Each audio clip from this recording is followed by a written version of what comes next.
I've always hated Mondays. This Monday turned out to be one of my worst. My wife Peggy was very depressed and moody. She prepared breakfast for the boys and me as if she were a robot. She wasn't angry, just depressed. It didn't help brighten up the morning. I had no idea what caused it and didn't feel like asking her. My sons, Robert, 16, and Dave, 18, left for school around the same time I left for work. For the past 15 years, I have worked for a shipping company that loaded and unloaded container ships. It was hard work, but the pay was good. I've always wanted to go to the sea, and this was as close as I could get. My dream was to sail around the world and see different countries and people. It was in my blood, and sometimes I would get depressed just knowing it would never happen. Home and family seemed to be most important. I was happy with my family life. I had 2 wonderful sons and a loving wife whom I adored. Unfortunately, it was Monday. What I hated most about my job were some of the people I worked with. Colin Farrell was the most obnoxious guy in the world, and he always had 3 buddies, Bob Timbers, Ray Collins, and Freddie Springer. The 5 of us went to high school together, and I didn't like them then or now. Hey, Grady, I missed you at the party Saturday night. It seemed like Colin was going to start something early today. There was a corporate party on Saturday evening. The boys and I had to go to Chester to help my dad move out of his house. My mom died 6 months ago, and my dad decided to move to something smaller. Peggy was disappointed, so I told her to go to the party without us. When we got back on Sunday night, I asked her how the party went, and she simply said, "Okay." I just looked at Colin and didn't say anything. "We're sorry you couldn't come, Grady, but thank you for letting your wife come." She made the whole evening worthwhile. I found myself clenching my fists as I listened to his group of hyenas giggling like girls. They seemed to be joking to themselves at my expense. As I started to walk away, Colin followed me and continued his taunts. "She's certainly grown into a beautiful creature since high school, Grady. You are lucky to have this opportunity to come home every evening." I realized that the day was going to be long. The veins in my forehead began to bulge, and I felt the tendons in my neck tighten. All my life, I have had to fight to control my temper. I tried to leave again. I turned to face the group, and Colin threw something to the side. It was red, soft, and it was panties. Peggy forgot them on Saturday. She might need them to go with that red bra she was wearing. The whole group burst out laughing. I stood and looked at them without raising my head. Red silk fell onto the concrete loading dock at my feet. I made no attempt to lift it. I suddenly realized that I had stopped breathing and felt the muscles in my stomach tighten. I turned into a compressed spring of rage, ready to unwind. I could handle any of them without problems, but doing them all at once would be difficult. At this moment, I didn't care. I began to move towards my tormentors when a huge hand grabbed my shoulder. Josh Hamilton, the dock supervisor, looked me in the eyes and simply nodded his head towards the main office. Nothing was said. I looked at the group with a hatred they had never seen before and followed Josh up the stairs. For some reason, they all stopped laughing, and a worried look appeared on their faces. Josh walked into Henry Clark's office, and I sat down opposite Henry's secretary, Sally. "Grady, would you like a cup of coffee?" "No, thanks. I'm too upset to hold a cup right now." I could see Josh and Henry talking through the glass partition. It seemed serious. "Sally, were you at the party on Saturday night?" She simply nodded affirmatively. "Can you tell me what the hell happened?" I have no idea what's going on. Peggy didn't say anything, and I don't know what to do. "I don't have to say anything, Grady. This is something you should discuss with your wife." "You were there, Sally. You saw what happened. Just give me a hint." Sally was rummaging through some papers on her desk, trying to figure out how she could get out of talking to me. "Please, Sally, I need to know." Peggy showed up at the party, dressed stunningly. After about an hour, Colin began pouring drinks into her. She seemed to be having a good time. Colleen whispered something to his group every time her drinks were refilled, and they all laughed. Finally, Peggy and Colin went into the back room. About half an hour later, Bob, Ray, and Freddie came out. We didn't see any of them for an hour, and then they all appeared again, laughing and joking. Peggy smiled, but she looked terrible. Her hair and dress were disheveled. She and Colin left together about 10 minutes later. Thank you, Sally. I didn't want to hear it, but it explains a lot. We sat in silence for another 10 minutes. Josh came out and nodded for me to come in. Grady, I'm not happy about what happened this morning. Colin, Ray, Bob, and Freddie received a week's leave without pay. I want you to take 2 weeks off. Josh told me what happened on Saturday, and I'm guessing this is the first you heard about it. I can't afford to have anyone in the hospital. I don't believe this is all your fault, but I hope you can work it out before you come back. I will do everything in my power to help you get through this. Just ask. Now get out of here. I nodded my thanks to Henry and thanked Sally again as I left the office. Colin and his boys were nowhere around when I headed towards the parking lot. I left my panties on the dock. I didn't go home. I went north in search of a refuge where I could get lost. I had a lot of time to think about the past and present. Peggy and I went to high school together. She was large, fat, scruffy, and not what you would call attractive. She didn't know how to take care of herself or apply makeup. Her hair always looked like crap. She was not a member of any in groups, and in fact, was an outcast from society. Of course, that's what attracted me to her. I was 190 centimeters and weighed about 140 kilograms. I was big, but at the same time, awkward, shy, and not much to look at. I was too awkward to play any sports. Colin Farrell was the complete opposite. He was good-looking, smooth-talking, and athletic. I know it sounds stupid, but there were rumors that the girls were trying to get Colin to take them out so he could eat their cherries. He never had a steady girlfriend, but he never left without a date. I hated this guy. He boasted about his victories, and the girls didn't seem to mind. Everyone except Peggy. Peggy tried to persuade Colin to invite her somewhere. She wanted to be able to say that he was her first. Colin not only refused her, but also told the whole school about it. He said he only had sex with girls and wasn't going to stoop so low as to fuck a pig. The kids at school thought it was a joke, but Peggy was crushed. I saw this as my chance to approach her. Since I had no idea how to woo a girl, I just started being friendly.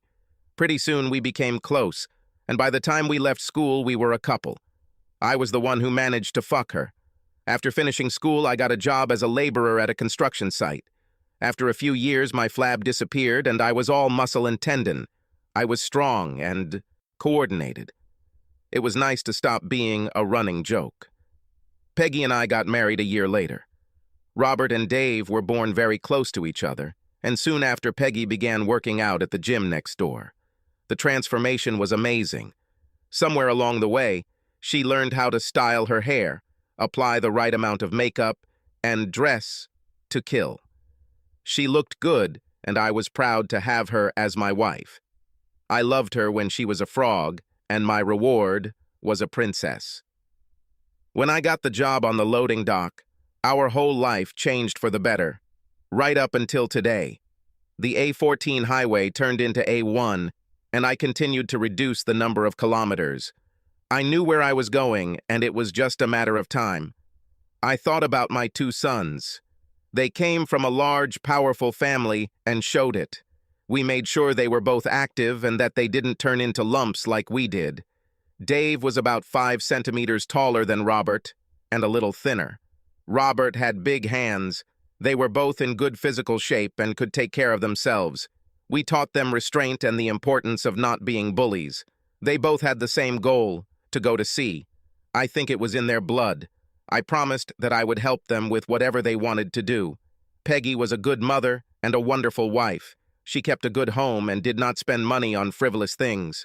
We had a great sex life, or so I thought. We had fun when we had sex, and I was completely happy with that part of our life. I found myself on the M6 motorway, still counting off the kilometers. The shadows grew longer, and I hoped to arrive before dark.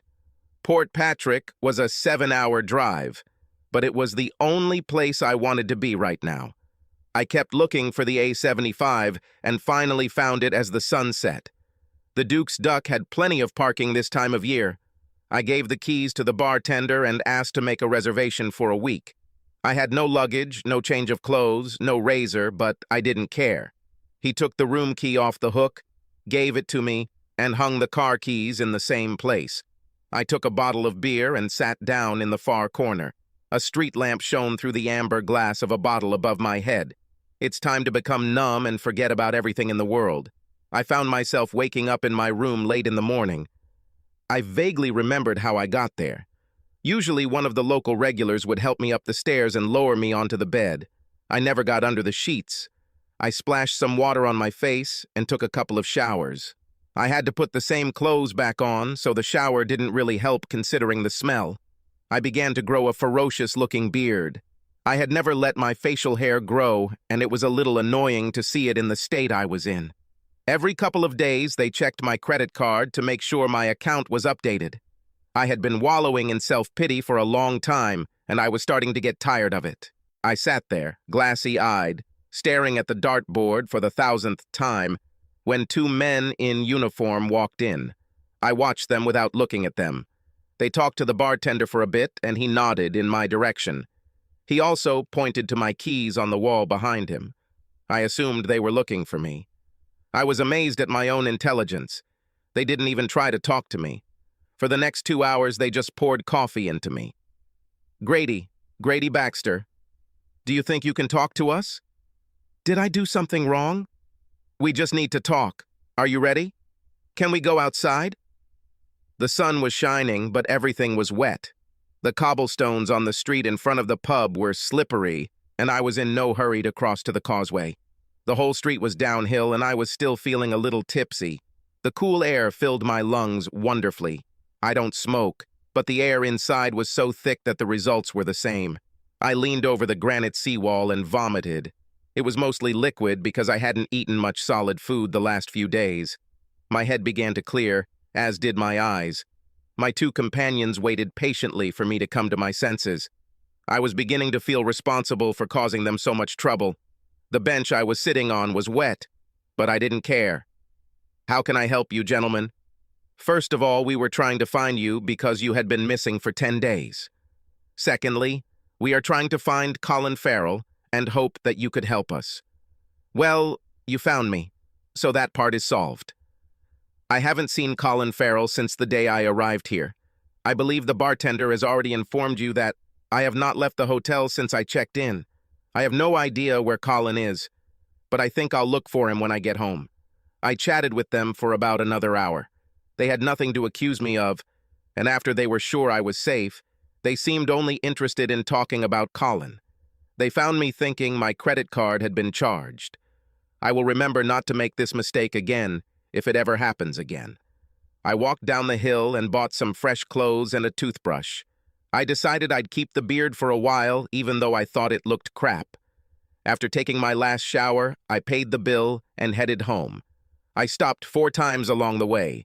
Twice I managed to get something to eat, but mostly I was just trying to delay my arrival. Nothing pleasant awaited me at home. I wanted to see my boys, though. She was sitting on the sofa. There was only one light on in the living room. She looked at me with her hands folded in her lap, afraid to move. She seemed to be crying, but in the dim light it was hard to be sure.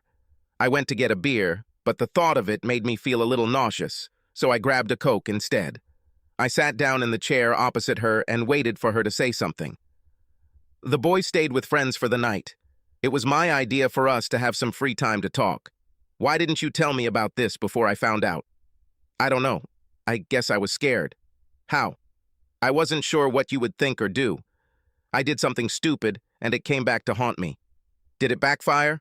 What the hell went wrong? You're not going to be mad at me, are you, Grady? I don't know. It would probably be better if you told the truth, but we'll have to wait and see. Grady, do you remember what Colin did to me in high school? Yes. I've wanted to get even with him for this ever since it happened. Saturday night at the party seemed like a good time, so I set a trap for him. Doesn't sound like the story I heard. Listen to me, Grady. Like I said, it backfired on me. I dressed really nicely and Colin started hitting on me. I let him think it worked and he suggested we go back to the closet. We kissed a little because I had to do that to turn him on. After some time, he was playing with my breasts, but without wearing a bra. I took off my panties and waved them in front of his nose to seduce him and make sure he was horny and ready. Why did you do this? What were you thinking? I wanted to get even with him. I wanted to make him pay for humiliating me. Anyway, I noticed the bulge in his pants, so I told him to take them off so we could have some fun. He dropped his pants and underwear, and then I did something girls should never do. Fine. What the hell did you do? I pointed at his instrument and started laughing. I told him that this was a pathetic excuse for manhood and that there was no way I was going to let anybody with such a tiny tool fuck me. As I teased him about his manhood, it began to shrink until there was nothing left but a limp thing. It was disgusting, but appropriate in this case. Continue. I pulled myself together and opened the door to leave. Bob, Ray, and Freddie were waiting outside the door. Apparently, Colin told them they would have a few seconds after he was done with me, and they waited patiently for their turn. I walked past them and, laughing, headed to the ladies' room. When I returned to the party, they were all standing around with big smiles on their faces. Apparently, they told all the other guys at the party that they screwed me in the storage room. They said this to get even with me for humiliating Colin. I got upset and left. I heard that you left with Colin. It is not true. I left alone and went straight home. Did you leave your panties there for Colin? No, I just forgot them when I left. Why didn't you tell me? After they turned everything upside down, I got scared. I didn't know what to tell you. So, you let me figure it out on my own in front of all my workmates. I felt like a fool, a cuckold. They teased me about what was happening and I couldn't even respond because I didn't know anything. I had to find out from the secretary what happened, and her story doesn't quite match yours. She wasn't there. I was. I told you what happened. Damn it, Grady, I'm your wife. You must stand up for me and support me. Peggy began to cry and went into the kitchen. I sat with my cola and watched as she leaned on the plastic table and cried quietly. I loved her more than anything in the world. She was the only girl I ever cared about. She stuffed me with all sorts of nonsense and arranged plumbing work. Peggy had plans to save her marriage. Sally had no reason to lie to me. I felt the urge to start asking Peggy about every inconsistency in her story, but decided not to. I couldn't change what happened, and forcing Peggy to admit to something she didn't want wouldn't have accomplished anything. I really wanted to know the truth, but I wasn't going to push it from her. I decided that I would leave things as they were and let her relax. Group of people came down the alley. No one chased me as I calmly walked to my car and drove away. 2 hours later, I was sitting in the police station. Peggy had just put the house on the market to get a deposit and was finishing up the paperwork. Alice Springer burst in, screaming that she wanted me locked up forever. They were able to keep her away from me, but she wouldn't shut up until Peggy talked to her. I don't know what Peggy said, but Alice looked at us both like we were dirt and walked away. Robert and Dave took my car and drove me home, and Peggy followed them. The boys seemed proud of me, but I was careful not to say or do anything to encourage them. Freddie had a dislocated shoulder, a broken nose, 2 black eyes, and multiple internal injuries that they had not yet fully identified. My wife and I didn't talk about the problem when we got home. For the first time in 20 years, I slept on the couch, but I didn't mind. The next morning, I got up early trying to figure out what to do next. The Osaka Maru was unloading at Felix Stau. The captain, Jose Costa, was a pleasant man and was willing to take me on board when and if I received my papers. I promised to call him back later this week. On the way home, I stopped to add gas to the tank. As soon as I finished, I noticed someone rushing towards me. I turned around just as Ray Collins hit me on the left side with a 2x4. The tree bounced off my left hand before breaking a couple of ribs. I squinted and doubled over in pain. I remember trying to breathe, but I couldn't.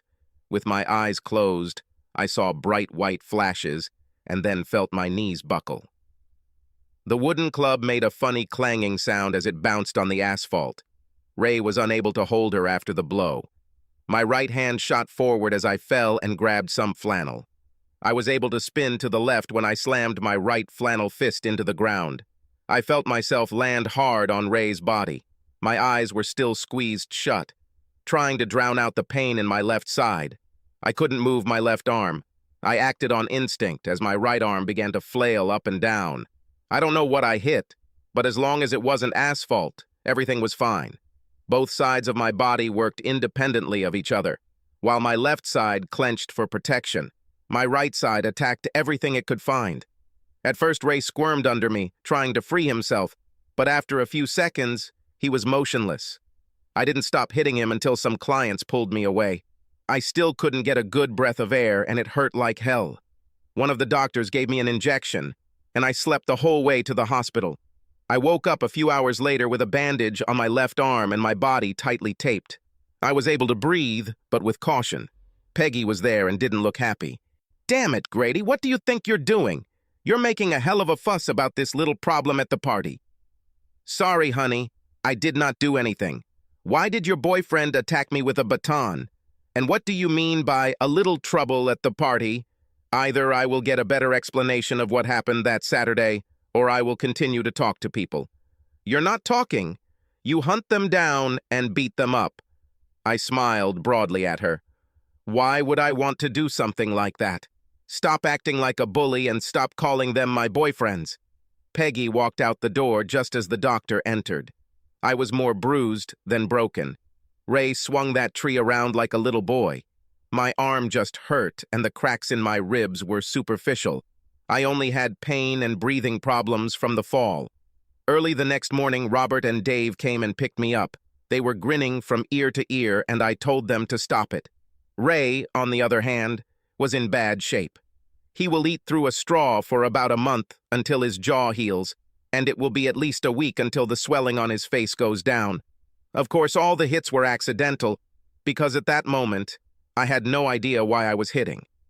No charges were brought against me because several people testified that Ray attacked me first. I had to call into work and take another week off, this time due to illness. I spoke to Sally for a bit, and she told me that Bob Timbers had quit his job and his last paycheck had been sent to his brother's house in Aberdeen. They still had no idea where Cullen was. Peggy and I didn't communicate very well. Now I sleep on the couch every night. I was able to remove the bandage from my arm fairly quickly, but my ribs were still a little sore. At least I could move and breathe normally. The Osaka Maru sailed in 4 days. I stopped by to see my lawyer. The divorce papers were ready, so I told him to file them in 4 days. I left everything to Peggy. She would get the house, but the bail company would take it if I didn't post the deposit. I wouldn't care. I included a copy of the vasectomy report and a recent sperm count lab report with the divorce papers. I made a few phone calls to friends in Scotland and spent some time in the gym trying to recover from the effects of the beatdown. Henry Clark was not happy about my departure and agreed to keep my departure a secret for as long as he could. I asked him to look after my boys if necessary. Peggy stopped going to the gym and the house was in chaos. The laundry was slowing down and the overall appearance of the entire establishment was going downhill. The food was hastily prepared and the conversation was not very lively. I swear it looked like she had gained weight again. The whole world went to hell in 4 weeks. The next day the boys handed me my set of maritime papers. I have never seen them so happy. All 3 of us were ready to go. I told them to wait and finish this school year before making any decisions. I don't think they listened to me. I returned to Osaka Maru and took care of everything I needed to do. The quartermaster gave me a list of things that I had to take before leaving the next morning. I gathered my gear and checked into my cabin on board before leaving the ship for the last time. Robert left his Triumph Bonneville 750 parked at the end of the dock. Within minutes, I was on my way to Aberdeen. An 8-hour motorcycle ride is not a pleasant pleasure. The Triumph was shaking so violently that it was impossible to read the odometer. The engine ran smoothly, the weather held, but I was still glad when I arrived. My friends found Bob Timbers and planned to invite him to the Four Crowns. The men's restroom in this establishment was located in the back, and to get to it, you had to leave the building. I walked in and looked around just long enough to let my buddies know I had arrived. Then I walked to the side of the building and waited. The first 2 guys were local, but then Bob came out. I heard the door close behind him as he headed to the toilet. I grabbed his right arm like Freddy and pressed his head against the stone wall of the building as I walked down the alley. As I walked, his entire face was scratched by the stone, and he tripped. I walked about 15 meters and threw him against the wall. He half moaned and half cried in pain. "Don't kill me, Grady. Please do not kill me." "I'm sorry. I'm sorry. I had no intention of killing him, but I decided there was no point in telling him about it. I'll give you a choice, Bob. Tell me the truth about everything that happened at the party, and I will let you live. Lie to me, and you will die." "Good, good. I'm really hurt, Grady. Speak, damn it, and I'll call you a doctor." When Peggy came to the party without you, Colin was delighted. He started bragging about how he was going to pump her up and then fuck her. She looked really good, Grady, honestly. She was dressed up and looked like she wanted to have fun. Colin started loading her up with drinks and told us we could fuck her. "I just wanted to let you know that Robert and Dave Baxter are not on board the Tanaka Maru bound for Cape Town." We both smiled. I always wanted to be a sailor. Subscribe to our channel so that your second chaff doesn't cheat on you, and go ahead and listen to the next story, because this story is nothing compared to the next one. If you're under 18, don't even think about listening to the next one.